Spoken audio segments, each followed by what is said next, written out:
Hello everyone, I am Tessellating Hexagons, and there is always time to get back on track, etc, etc. I listened to that song like just the other day, because it's still good, it still slaps. This room has nothing to do with that song, I just call it that because it reminds me of the room in the desert that had a load of bridges in it, which reminded me of Bridges because the song was called Bridges. Anyway, yes, this is Bug Fables, we're back in the Forsaken Land, and this is... well, there are two rooms side by side, this being the first of them, that are the only place we've not yet explored in the Forsaken Lands. I mean, we've not really done anything with Patton's hut at the beginning, but we know that it's there, it's not in a different room or anything. That down thing is just a decoy or a quick exit, depending on how you feel about it. I would rather like to claim various berries and such what like, and north, also a decoy, I believe. We just want to keep going to the left, like back and to the left, which I don't know what that's from. I'm only quoting it because I know it's a quote, and I'm only quoting a quote because it was used in a YouTube poop once. Which summarizes my sense of humor quite nicely, I suppose. Anyway, take great care in this room. I would say save right now, but not for reasons that you might think. This place has seen much better days. Why do all these bugs want to live here? Their choice of home is not the only strange thing about them. They do give off a peculiar feeling. Let's be on guard. There are bottomless pits in this room, but it's not you, the player, falling down them that's of concern. Rather, you can interact with people here and...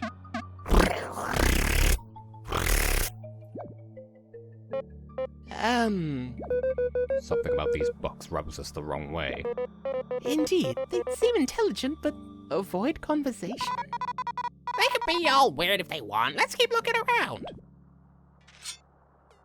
I don't trust them.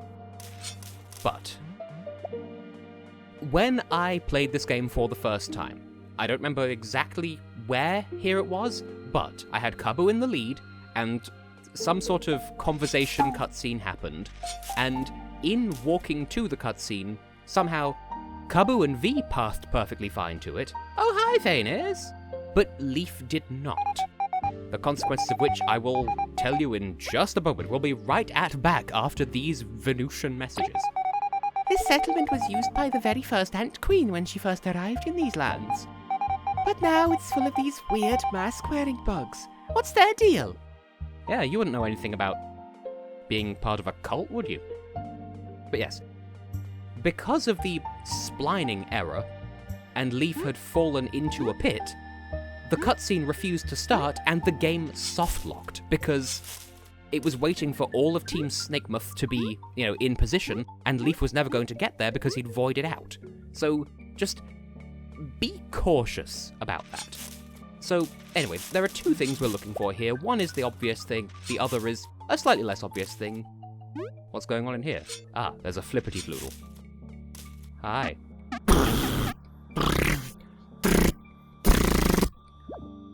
That makes my teeth rattle. And not in a fun way. What would a fun way of rattling your teeth be like?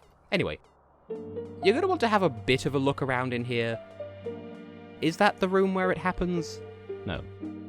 There is something of value in here, and I don't remember where it is. We're keeping relative eyes peeled for a mound. Just when you thought we'd seen the last of the mounds. Is it even in this room? It must be in this room. I'm sure it is.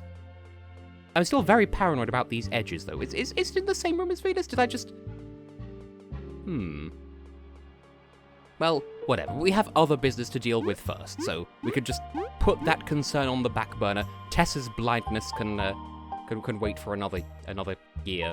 God, I hope I don't have to wait another year to finish this episode, even though, I mean, it's the 15th of December as of the time of recording.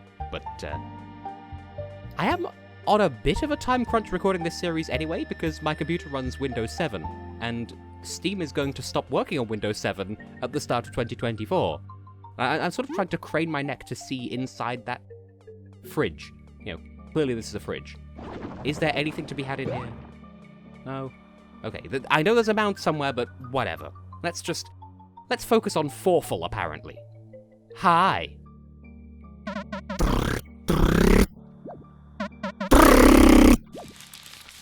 Surprise! It's one of the super bosses! So, what have we here? The False Monarch.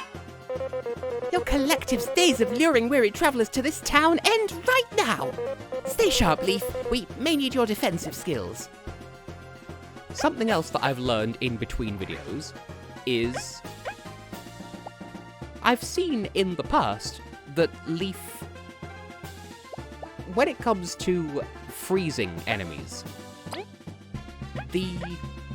I'm gonna try this strategy again. I don't expect this to work twice, but wouldn't it be hilarious if it did? Oh. Okay, so the number varies depending on how accurate you are with the aiming. Interesting. But yes, every time an enemy is frozen, if its resistance is, say, 60%, if it's frozen, a percentage is added to its base resistance, so if you keep freezing an enemy, eventually it becomes immune. Which, I would have liked it if the game was a bit more overt in telling me that, but whatever. 30 damage.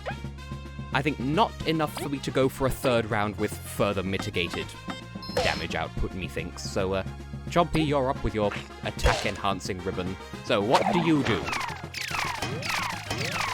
I reminded myself there of, just... who's that? Kevin? Okay, Kevin, what do you do? How many people are on this phone call right now? Hi. Hey. How are ya? Guilty. What's up? It's a sketch, it would take far too long to explain. All I can do is put in the clip you've just seen. Yeah, I'll have Kabu go next, just in case we get another successful Freezy Weezy Pudding and Peasy. This feels so cheap and so nasty and so wrong. Could I get a 5? No 5? No bless yous for Giacomo? Well, we're doing decently. Hi. Oh. I had no trouble with this when I played it for, when I played this game for the first time. I ran into this boss and I was like, I don't know what's going on. I didn't realize we would just jump straight into a boss. And then we did, and I didn't have trouble with it. And that was without me using Ice Rain so aggressively, and I feel justified in doing this because I am limited by my TP. And I'm not going to be doing this for, story-significant bosses and the like. So, don't worry about me being too cheap later down the line. It's just... this is an optional...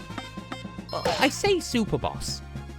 Super in the sense that it's not constrained by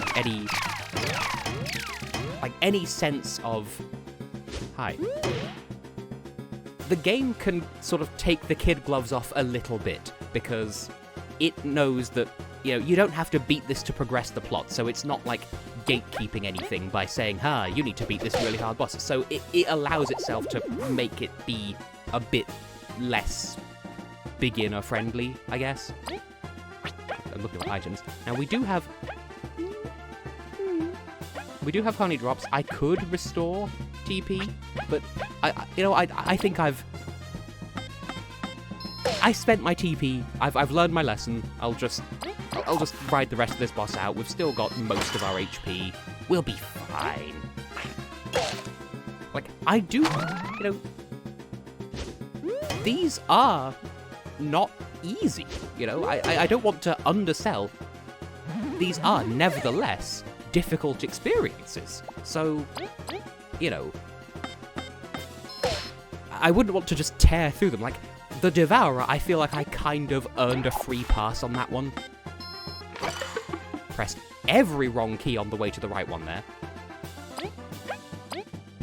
So, I don't feel bad about cheesing the Devourer, because you can watch so many playthroughs on YouTube of someone experiencing it blind, and, you were never going to get a blind Devourer experience from me, because I already knew to expect it. This is not a blind Let's Play. That can happen. But it's fine, because you're going down this turn no matter what. There you go. So, yeah. These aren't meant to be easy by any means. The Devourer was my white whale. I've put it to bed, I'm done with it now. that's yet another bounty hunt cleared out, and we get a crystal crown! And that's the end of that. What was up with that thing? I struggle to comprehend how a mass of flies could behave that way. This tent was here before then, right? We wonder if Eliza had stayed here at some point. This ain't fancy enough for a queen, right? If they were traveling, there'd be no place for too much luxury. Sadly, there's no real way to be sure. Yeah. But it's fun to speculate. Okay. And with the false monarch deposed... Yeah, no. Mask. The bugs have gone. The children have gone. Leave. So, yeah, there's nothing left for us here now except that mound, which I know is here somewhere. I just don't remember where. And just you watch. It'll be in, like, the previous room somehow, and I just missed it. Is it up there? I know, there is a little bit more still to see here. And I think it may be at around this point that you should start worrying about what I mentioned previously as regards getting flung off a cliff. Seriously, where is the mound? I know there is a mound here somewhere. Am I blind? Am I silly?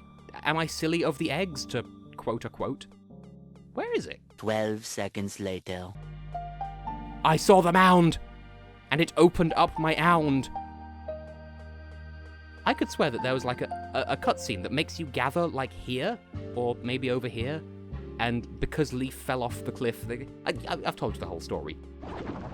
That's why I couldn't find it. I need to drill under here first, and there we go, lore book. Yim, yummity, deedly doodle. Apparently we are done here. I could have sworn there was some sort of story scene, and I know that I've soft-locked the game there before. Well, anyway. There's a couple of things sort of still outstanding, and I'm choosing to do neither of them. And actually, before I am going to go to Defiant Route, but before I do... Yeah. I will meet you in Defiant Route, but just give me a minute. Okay, we're here for real this time. Well, I say here, we're not like here for real. Where we're going now is... I admit, and I kind of set this up a couple of episodes ago, I don't have the desert layout completely memorized, but it is somewhere that we've at least seen before. Like, I showed you the way to it, and then I noped out. And now is the time for me to un-nope out? And the funny thing is, okay, to sort of cease teasing the issue, we're now going after the last and final of the super bosses, or the bounty hunts, call them what you will. And it was one that I personally found to be, I don't know if I'd say the easiest necessarily, but I certainly had no difficulty with it. This was framed as a surprise to my chief advisor of Let's Play. Like, when I told her, hey, you know, that boss sure was a thing that happened, I had no trouble whatsoever, she was like, what? No, that's the hardest one. And I'm like, no, it really wasn't. But anyway, Stream Mountain. We've been made aware of this place we've been aware of this place for quite some time. We could fly across, we could ice across, we could dig across. What's the business back here? Oh, I thought maybe there'd be like a secret room or something, but nope, it's just, you can get in here with dig, or ice rain, or possibly fly, but... Oh, there are Ballistoses in here! And we still have to fight them! And the leaves are orange, and it is just one Ballistos. Okay. Well, you guys do have good loot tables, and I wouldn't mind having extra loot to hand going forwards, so... How defense-piercing are you these days, Leaf? Oh, that's with +1 attack as well. Ugh. Well, whatever. I don't know why I'm even leaving this battle in, I suppose, to illustrate, hey, this is what Stop that. This is what battles look like in here. Well, fine, I'll do a heavy strike, because that's within tolerance for TP that will be restored by the end of the battle, and also by the end of this turn, as well. Yeah. I don't need to put any effort in. Yeah! So, out of curiosity, if I turn Relay to Kabu, his +1 boosted base attack plus the extra plus attack for being in the front of the party, is that going to do 1 damage? It did 1 damage! Huzzah! And then 1 damage because of the Pretty Ribbon boost. And then 1 Thorns damage, we get the healing, and then we can deal with you, and then because of the Victory and Triumph medals, yeah, we get completely healed off from that battle. I was doing quite a lot of mental arithmetic there to sort of work out how much worse for wear we'd be, and the answer is none. None worse for wear. Anyway, I already see how this works, so you could probably guess. We've got a pit. Oh, okay. We got bonked, and it protects us from a water strider. So, a water strider, incidentally, in this completely dry, inconspicuous pit with nothing going on. You know, clearly we'll never have to worry about that. Oh, there's more. I'll see how deep this alleyway goes.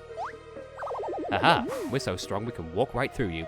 We can see right through you, walk right by you, and we wouldn't even know you were there, Mr. Cellophane. That's another one that's either... Oh? Either Cabaret or...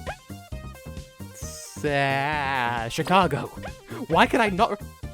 There are 2 musicals that begin with C. Why was I blanking on the name? Anyway, again, not sure why I'm leaving this in, but, you know, it's visual entretenimiento. And to hell with it, Ice Rain.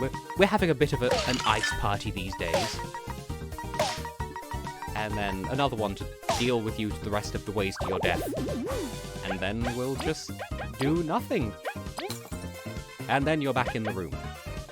And now I don't want to use TP because we're gonna... Well, no, we'll heal 2 at the end of this turn, and then more at the end of the battle.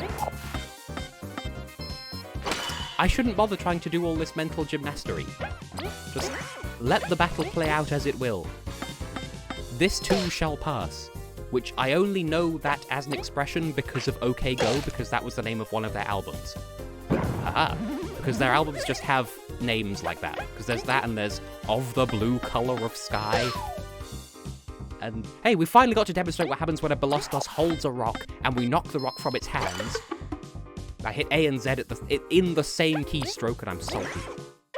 We finally got to see what happens when we knock a rock from a Belostos' hands without it dying in the process. Huzzah. Clearly this is deliberate because any damage it does will heal off because of the various... clearly I was just stalling for time. Clearly that's what that was. Anyway, that's that.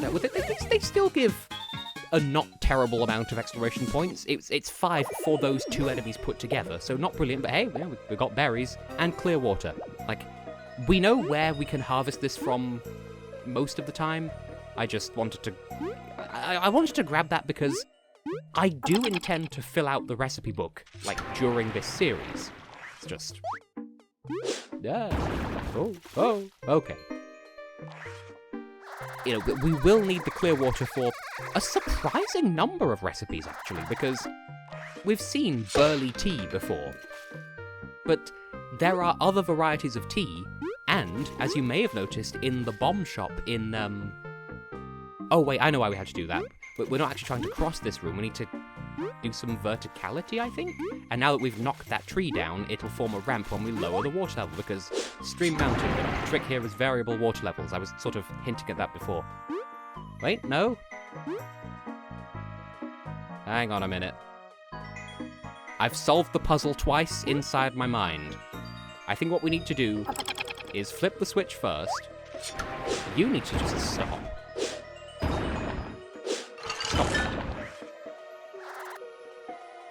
Have these Beamerang be there. I just realized I could have done this puzzle entirely the opposite way around and it would have been a lot easier. That is to say. Okay, fine. I'll demonstrate this other method then, if I'm so brilliant. You know what? I'm actually grateful that battle happened because while I was battling, I realized that my alternative method wouldn't have actually worked. So, what we need to do is have the Beamerang out. When we let go, as we just saw, it'll fly past where we were just standing. Ahem. It'll fly past where we were standing and hit the switch. I said it will hit the switch on the backswing. Ah! Which will bring the water level down. Don't you do it. Don't you do it. These things have a slight slope to them, which is why it's difficult to gauge exactly where the hitboxes are for standing on them. Okay. And as it's coming down, we can jump onto this ledge. Now please tell me this is the optional side path and not the main... Oh, great! I accidentally went the right way. Ah! Well, I'm not doing that puzzle again, so we'll just deal with it, I guess. Okay, Venus, what do you have to say? This area ahead seems dangerous, but if you need to heal, just leave it to me. You know, because heaven forbid we have a piss crystal to do it for free. Yeah, we'll have Leaf lead. Stream Mountain's depths are super lame. Where's the treasure? Be careful, everyone. We feel extremely powerful magic. If even Leaf is wary, we'd best be on guard. You best step correct, V. I did not enjoy that previous room. Okay, what I was trying to say this entire time is there are two things we're looking for in here. One of them is the contents of this room. Namely, the last bounty hunt. Well, I say last, they are strictly non-linear in order, but the one that I'm doing last for the purposes of this series. May I present the tidal worm? There's too much water. We can't freeze it all. We'll have to deal with this the old-fashioned way. Its tail is constantly barraging us. We must make the time to incapacitate it. Really? Is that a strategy? I don't remember. I breezed through this boss. Oh, great, I forgot to heal TP. Fine, you know what? That's on me. That's it. That's my hubris. That is my cross to bear. Fine, I'll smack the tail, see where it gets us. Nowhere, but, you know, we live and we learn. But yeah, it's one of those things where I was surprised to learn that someone else was intimidated by this because I found it to be non-intimidating. Anyway, back to the old method. Didn't freeze, whatever. It's fine. We've been riding high lately. We'll be fine. Oh. None of that. 2! Oh. Okay. So that's how the tail works, apparently. I remember so nothing of this boss. It's relatively funny. Well, fine. If you must be that way, I'll try my ice rain strategy, although my expectations are low. So there you go. That's what a difference it makes when the boss isn't weak to ice and has a point of defense. So it's by no means an infallible strategy. Doesn't matter how fast you fill up that gauge, as long as you fill it up, you're not going to take more than 2 damage. 2 damage is it's a 2 damage minimum, is what I'm getting at. Can you stop? Okay, I'm 3 turns into doing this now, and I'm thinking, do you have to hit it multiple times within the same turn, or does it have its own separate invisible health bar? I don't think we can scan it. Yeah, no, we can't scan it separately, so... well, you know... Let's just keep doing it to it, I suppose. Frigid Coffin, much cheaper, and basically gets the same amount of work done. Well, that's objectively not true, but hey, it did 5 damage, whereas we're doing 12 with Ice Rain, but yeah, it works out cheaper. It just takes longer to get there, but it's fine. Stop biting. Hang on, did your tail just sort of not move? Like your body moved, but your tail didn't? What was that about? Okay, I'm just gonna focus on attacking the head, because I don't want to risk looking like a complete fool by attacking the tail once per turn, assuming it to have separate HP, when in reality it's, oh, hit it 3 times in a single turn for it to whatever.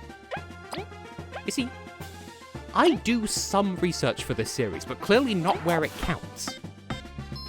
Okay, Z, and then XZ. I know you can freeze. I have frozen you before. You have been frozen today, but just not today. Stop that. Again with the flippy. But between the TP core, the HP core, the Manticore, we're doing quite well for ourselves, I would say. Like, I would be frustrated with how this boss is going, but I'm choosing not to be, because it's not that bad. Especially if I don't mess up the action commands. Yeah! Stop that. And yeah, no, it doesn't actually do that much damage. If you can sit back and let it attack, and it'll do some damage, but not as much as it looks like it ought to. So yeah, no, I don't find this to... I will shut up about my surprise at other people finding this hard, and I'm not saying I find it easy by any means. It's just, I feel like I'm leaning too far one way and everyone else is leaning too far the other way. And that happens a lot with me. Which is something I've been talking to my friends about lately in sort of a pseudo-therapeutic sort of way. Where I'm painfully aware that by my nature, I'm naturally a bit cynical and a bit contrarian. And I'm sure I've talked about this in videos before. I hate that about myself. I hate that I can, like, watch TV, for example, and, like, be like, oh, I know how they did that, or I know why they wrote it that way, they're trying to manipulate this feeling on part of the audience, or whatever. Or, like, if something's super hyper-popular, and then I'll just find myself not liking it at all. Or if something's super hyper unpopular, I'll still find the good in it somehow. Obviously, it's not a blanket statement, it's not going to happen for every little thing. I just hate how consistent that is. Just for once, I'd like to leave my critical thought at the door and be blissfully ignorant like a lot of people, which is a really unnecessarily harsh way of putting across what I'm actually trying to say. You know, I would like to join people... I got ahead of myself there. That's my own stupid fault. I would like to join people in celebrating something for once, and I find that so hard to do. Case in point, at the time of recording, I'd just recently finished the second DLC for Pokemon Scarlet and Violet, and the end credits theme of that is a remix of Celestial by Ed Sheeran, which, like Celestial, that's the end credits theme of the main game, but there's a remix by Toby Fox, the creator of Undertale, that is the end credits theme of the DLC specifically. And I hated it! And I feel like I'm being too harsh, by the way. There we go. Easy boss. Easy numbers, you're dead. Hello, goodbye. And, like, I didn't hate it because it was Toby Fox, but seeing that it was him that had done it, sort of, it made my brain go, oh, that's why I reflexively didn't like it. I mean, in reality, the reason why I didn't like it was really irritating, and I just didn't like the style of the remix, and it just made me want to listen to the original to purge it from my brain. But my brain was like, oh, it's by this person who's super hyper popular, whose work you think is like a 6 or a 7 out of 10. Therefore, that must be why you didn't enjoy it. You know, just, I'm too self-aware. Anyway, we have completed all of the bonus bosses. So we'll turn that in shortly. But first, heal me up, and then we can leave Stream Mountain. But before we, like, leave, first of all, flip. I'm gonna lock in that that's done. There was a second path in that first room, and I've only done this dungeon once before. So I thought that first room was just... like, I thought that the upper exit from this room led to where we just were, and the lower exit would lead to where we're about to be. But eggs and bacon, I was mistaken. So we'll just do a bit more platforming. This can't possibly go wrong. Can it, V? I'll just fly the rest of the way because I don't trust your capacity for platforming after what I saw earlier. And in here, another Belastos, and indeed more dungeon. It's fine, we can elevate and then elevate a second time. Good. Yeah, you see that there's so much more going on here. So I thought that this would be the way to... Okay. Ah, there are 3 things in here, actually. I only just remembered. I just saw out of the corner of my... Can we... Okay. Okay, the one thing that threw me for a moment there is the water here is shallow enough that you can stand in it without, like, drowning. So I think the trick here is freeze that low and then either fly the rest of the way or wait for it to thaw and then freeze it when it's higher up. Either way, we get the Antlion Jaws. Boosts an ally's basic attack. I think that's +1 attack, but only if you do the regular attack command, so it gives you +1 attack unless you use a skill. Which is interesting. That is cogent with how I play my games. Can we go into this hole? We can't go into this tiny hole and get a treasure that's on the other side. Noboru would be sad. What we're here for, however, is Nugget Crimson Ore. I believe it was Butomu in Defiant Root who was asking for that, and oh, a back cut. An elegant demonstration of what I mean by the phrase back cut. Well then, I shall now cut back to Defiant Root. And we're here in the Mercantile District. You may remember ages ago, we spoke to this fine young lady and she was like, hey, have you got the goods? And we were like, no, we do not. Well, now we can. Have some Crimson Ore. Oh, yes, this is it. You've truly found it. No problem.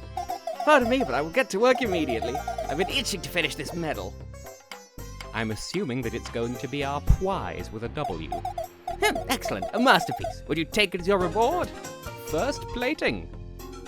Interesting. This reminds me of the badges from the later Mario and Luigi games. Huh, it's heavy. Wow, for real? Oh, sorry, I thought I made it light enough for you brave folk. We'll manage. Thank you, Miss Butabu. I'm curious, how much in the world medal points does it cost for? It's not something I plan on incorporating into my strategy, but it's interesting to know that it's there. Anyway, I will see you back in the Ant Kingdom. More specifically, well, we've got a bunch of crystal objects from completing the various bounty hunts, so let's just go and turn those in. This is where we got them from. Hack already? Ah, I see you defeated that nasty Seedling King. May I have that crystal it dropped as proof of our encounter? Yes, this is a genuine deal. Here's your reward. Another TP core for defeating the Seedling King.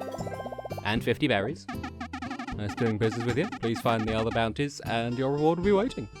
Good thing I already did. Oh, I see you deleted that nasty false monarch. So, yep, this is just a consistent thing. You give the crystal over, you get a prize. Last stand? Not my style, but good to know it exists. And 50 berries. Round 3. The nasty tidal worm. By all means, take it. I don't know if this is indicative of the intended order of beating them, or like what, but... Last attack. Similar to last stand, but with attack power instead. A bit more tempting, but again, not my style, but the berries are very much my style. Next up, I see you defeat that nasty peacock spider. May I have that crystal it dropped? Yes, you may. Another last stand, which I believe they stack. I don't know if they're additive or multiplicative. And 50 berries. And the last one, that nasty devourer. Yes, you may. Take it from me, I don't want to hear of it ever again. Another last attack, which again, I think they stack. And that's all of them. Oh, would you look at that. You actually did it. Yep, all the baddies are down. You weren't kidding, Doppel. They were quite troublesome to deal with. Knowing Bulgaria is safe from those monsters is a great relief. Ain't that the truth? I'll give you something extra for all the trouble you've got through. A bond berry, which we will eat immediately. Neat, thanks, Doppel. Take care, you brave bunch. Well, no sense in holding on to it, so V, you can have it, because I've been neglecting you, and we've got all these lore books, so... Like, this is me scrolling through the menu. We have a lot of them. So... I guess let's turn them in before we call it an episode, shall we? Hey there, hi there, ho there, I've come to fill your shelves. Here's a book. Here's a book.